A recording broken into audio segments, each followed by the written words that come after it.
Des Allemands, moi j'en ai tué 2. Et les 2 que j'ai tués, c'était de leur faute.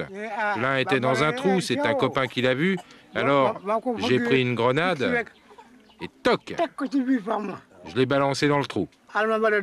Et l'Allemand a sauté.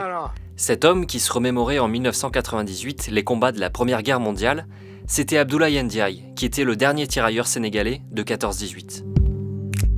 En 1914, Abdoulaye Ndiaye a 20 ans.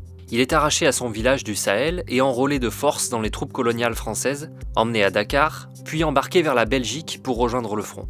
Abdoulaye Ndiaye participe aussi à la bataille des Dardanelles en 1915, dans l'actuelle Turquie, avant de revenir participer à la bataille de la Somme. Les Français avaient fait sauter un pont. Pendant 3 jours, on a rampé, on s'est battu. À ce moment-là, il faisait encore chaud. Mais les 160 000 tirailleurs ne vont pas tarder à découvrir l'hiver dans la boue de la Somme. Dans les 2 camps, 400 000 soldats y trouvent la mort et 600 000 autres sont blessés, dont lui, touché par 2 balles à la tête. La première est sortie par là, vous voyez? Elle m'avait frappé là. La seconde a ricoché contre mon casque et m'a touché là. Son périple s'achève à Verdun en 1918. Un jour, on devait remonter au front. Tout à coup, un clairon sonne et quelqu'un crie « La guerre est finie !»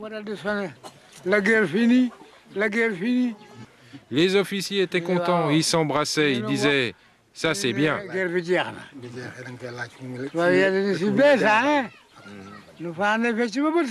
3 jours après, on nous a renvoyés chez nous, on nous a embarqués sur un bateau et c'était fini. Abdoulaye Ndiaye retourne dans son village à 200 km de Dakar, sans pension de guerre. Il découvrira qu'il aura droit à une compensation 30 ans plus tard, après le retour des tirailleurs de la Seconde Guerre mondiale. Dernier tirailleur en vie en 1998, le Sénégalais meurt la veille du 11 novembre, jour où il devait recevoir la Légion d'honneur sur décision du président Chirac. La médaille sera déposée par l'ambassadeur de France le lendemain sur sa tombe. Et son fils, à force de faire vivre la mémoire de l'ancien soldat, parviendra à obtenir de la France la construction d'une piste pour désenclaver le village. Mais la guerre, j'y repense encore, tous les jours. La nuit, souvent, je rêve que je suis en train de me battre.